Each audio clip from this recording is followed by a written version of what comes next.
Hi everyone, I'm going to be talking about pedigree analysis today. We're going to be going over some different ways to help you in your genetics class. So today I'm going to talk about how you can read a pedigree, so some basics of that, some ideas of heredity, how we can analyze a pedigree using that information, and then some tips and tricks so that you can answer these questions at a greater speed and greater efficiency. So what is a pedigree? Well, a pedigree is a visual representation of ancestry. And so to do that, we use simple shapes to show you what we're referring to. So individuals that are circles, we usually are denoting for females. If they are squares, they are denoting males. And if they're these diamond shapes, they are unspecified. So the reason we might have unspecified individuals might be for like maybe it's a couple that's interested in having a child, or maybe you don't know the sex of the individual. Now, when we talk about sex, we're only referring to the biological sex, not the gender expression of an individual. And in most cases for genetics, we're usually referring to what gamete is being provided in the production of individuals, so sex. Now, to represent individuals that are affected, we color in these shapes. So if they are filled in, they have an affected trait. It could be a disease, could be just any type of phenotype, but if it's filled in, that's referring to individuals that have that trait. So how do we read a pedigree? Well, we represent the generations with different ways. So a change in generation is represented by a vertical line, and we number the generations with these Roman numerals. Individuals that have had a mating are known with these horizontal lines that connect them directly, whereas these horizontal lines down here represent siblingship. So you can see that these two, we have a mother, a father, and then a daughter and a son. This son in this case is affected by whatever trait. So if we wanted to refer to individuals, say let's refer to this male here, we would use the denotation of 1-2. That's because we number our individuals from left to right in each row. So if we wanted to talk about the daughter, we would refer to the daughter as 2-1. Now there's a lot more complexity to this. You can see here we can refer to things like twins, we might refer to heterozygosity, and a lot of other ways, but just for the purpose of this video, we're just going to be referring to the very basics of male-female, affected, unaffected, mating, and descent and siblings. Now, when we think about basics of heredity or modes of inheritance, there's kind of four main and common ways that we classify these and ways that we'll try to determine what the mode of inheritance might be. So the first one I'm going to talk about is referring to autosomal traits. This is where it's a trait that's passed along any of the first 22 chromosomes in an individual, so none of the sex chromosomes, the X or the Y. So if a trait is autosomal dominant, that means that only one allele or one copy, I'll put copy, is sufficient to see the trait. Now, if it's recessive, that means that one allele will be individuals that carry, and these are individuals that don't show the trait, but they will pass on the trait. They have a likelihood of passing on the trait. You need two of these affected alleles to actually see the phenotype. Now for X-linked, or can I put sex-linked? X-linked is much more common than Y-linked because the Y chromosome is so small, so it has there's very few genes on the Y chromosome.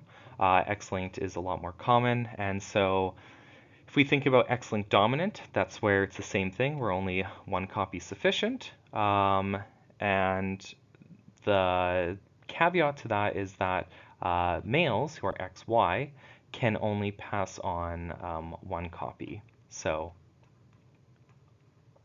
one copy only.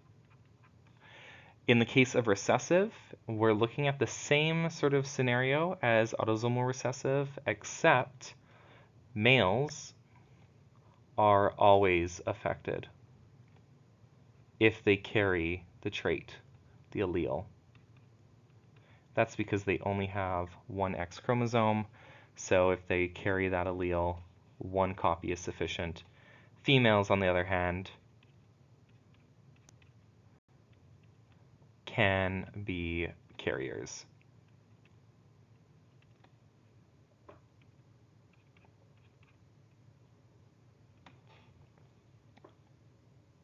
So let's look at how to analyze a pedigree. So analysis of a pedigree, usually things I like to do is look for patterns. We want to determine the mode of the inheritance. We want to write out the genotypes. So it's always nice, in my opinion, to start from usually a lower generation and look upwards. This way you can find some maybe interesting patterns in a generation to hopefully find out what is the mode of inheritance and then what are the genotypes for all of the individuals. The other thing too is that I like to write out what my symbols will be used for the genotypes. So if I write a greater than sign, that's referencing which is the dominant gene.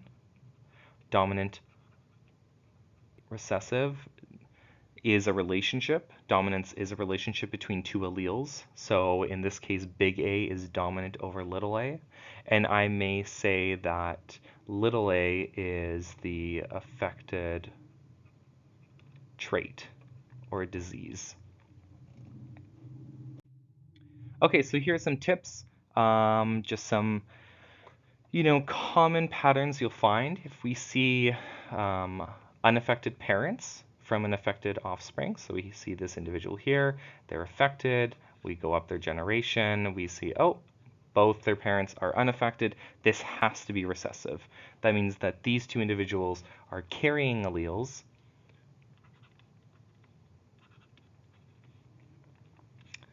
and they donated both the two affected alleles to the individual that ends up being affected. Now, if we see affected individuals from a non-founding parent, non-founding being people that are not marrying in, so this individual here would be 2-3. 2-3 is a founding parent. So if we look at this last generation here, we see that the non-founding parent of an affected individual has affected parents, it's likely to be dominant. So for example, if we said that the trait, which is big A in this case, was in this individual, you can see that in most cases, when we're referring to these traits, they're uncommon, they're rare, so people marrying in will not bring them in. You'll see that the allele frequency is low than if it was a recessive trait. So it's more likely that this would be a dominant case, a dominant mode of inheritance.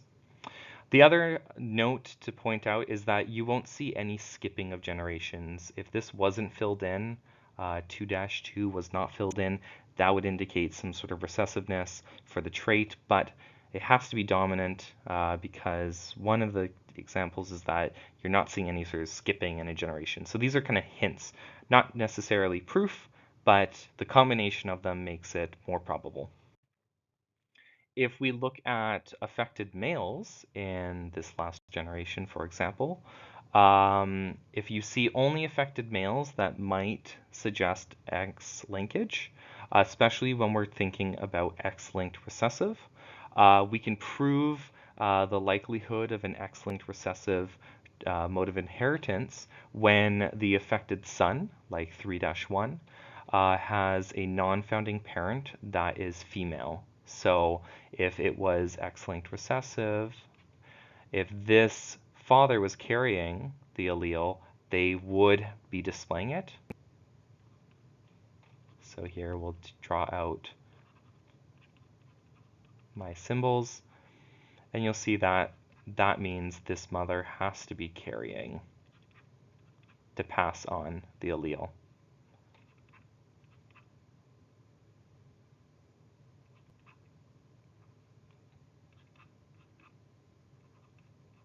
There we go.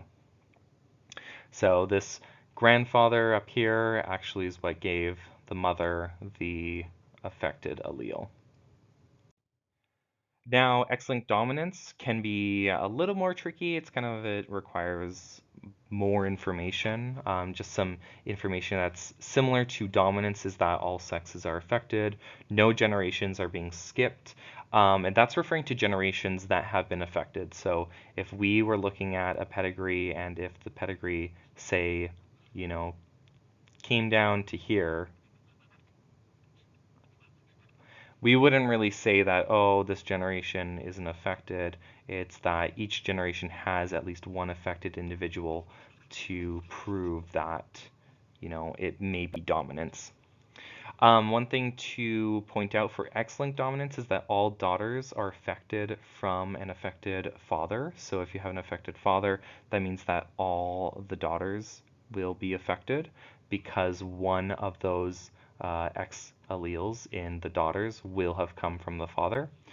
The other thing is that all affected males will have an affected mother because an unaffected male will provide affected male or unaffected male will always provide the Y chromosome to all males.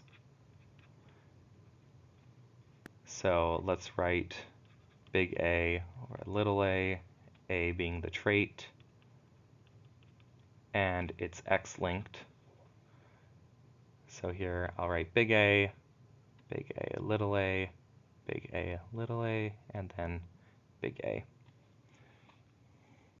Okay, let's work through some examples. Let's look at what we have here. So if we look at this affected individual, 2-2, we can see 2 unaffected parents. You should have some alarm bells going off. This is recessive.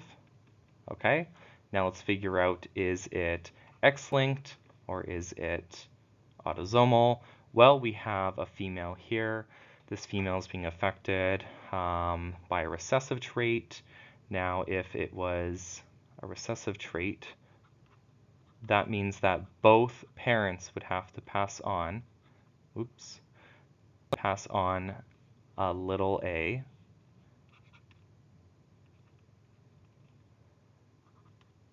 But if the father has the little a, they would be affected. So this has to be autosomal. Now let's see if that works for the other side of the generation. You can see this affected individual. It's right in the genotypes. How about we do that? And see if it works. So we have 2 heterozygous individuals. We have an individual with an unknown genotype. This individual is affected. This individual is affected. This individual is marrying in, and it's less likely they'll be affected. Okay? If we know these two coming together, that means we know the genotypes of the offspring of those. Great. So it works. The individual is recessive autosomal. Okay, let's look at this example. So now we have another case. I'm going to start down at this generation and just move up so we can see that we have generations being affected. There's no skipping going on. So possibly dominance. Let's write that down, dominance, and maybe we can test that. So when you look here, we'll see, for example, if it were recessive, let's just test recessiveness. That's the great thing about this, is a lot of testing. So if it was recessive, and I'll write big A over little a. If it was recessive and little a was the trait, that means this individual would have to be passing on little a. All affected individuals be little a. And if this individual had it, that means that their father has to be little a, big A, little a, which means their parents would have to be big A, little a, and big A something. So now we're talking about this allele being very common in the population. You can see it all over the place. We're seeing it in this individual, two in this individual, this individual. Doesn't seem as likely. This is where we'll start to think about dominance. We have multiple pieces of evidence that suggest that we have dominance going on. So I'm going to cross out that red, and I'm going to write out dominance. We're going to go with that for now. That means that this big A will be our trait when I write out genotypes. Now let's see if we can figure out any X linkage or autosomal.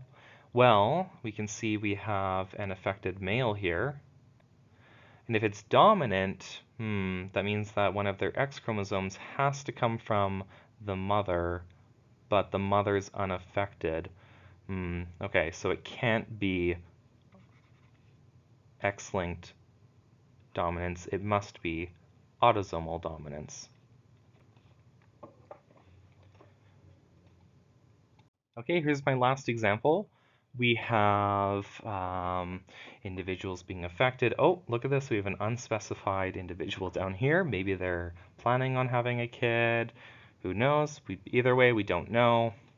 And we can see here that we have two individuals being affected, 2-1 and 3-1. Okay. Well, one thing we can point out is that all males are being affected. Interesting. And we can see that this male is being affected from two unaffected parents. Okay, we figured out one of the mode of inheritances. It is recessive. They must have carriers. Okay, let's look at 2-1. We'll see that if it's recessive, it could be autosomal recessive, or it could be X-linked recessive. Now, if it was autosomal recessive, that would be both parents up here would have to be heterozygous. And you can see another example here with an individual, 3-1. Both parents are unaffected, meaning both of them would have to be heterozygous. Now, if they're both heterozygous, let's just fill in hypothetical genotypes here. If they're both affected, okay, we're kind of looking at a similar situation. That means that this heterozygous individual, 2-3, would have had to get one of their alleles from their parents. We're looking at another case where this trait is coming up often in the population. Now, let's just write down that 3 individuals, if it was autosomal recessive, just so that we can keep track of what's going on. I'm going to get rid of autosomal, and let's think about X-linked recessive.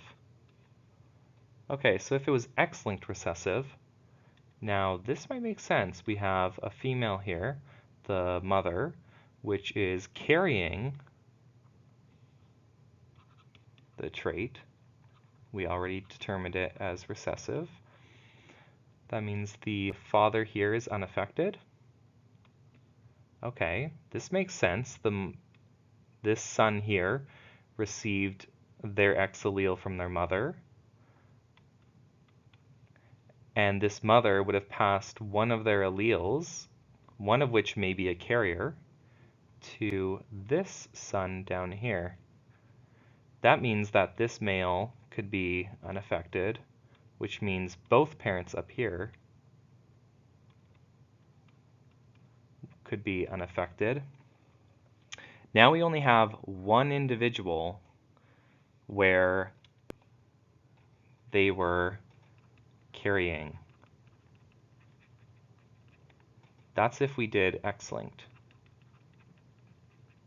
So when we're talking about a rare disease, you can see how in the case of an X-linked disease or trait, only one individual was affected. But for an autosomal recessive trait, 3 individuals had to be affected. So what we're going to go with is that it's most likely X-linked recessive. We want to go with the most probable explanation whenever we try to solve these problems. Now it's interesting, I have this individual down at the bottom here,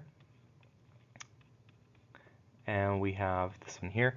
Later on in a future video at some point, I'm going to show how we can calculate probabilities and try to figure out what is the probability of this individual being affected by the trait.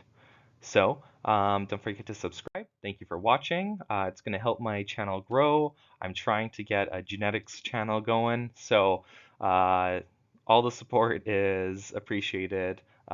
Thanks. And I hope this helped, and I hope you learned something.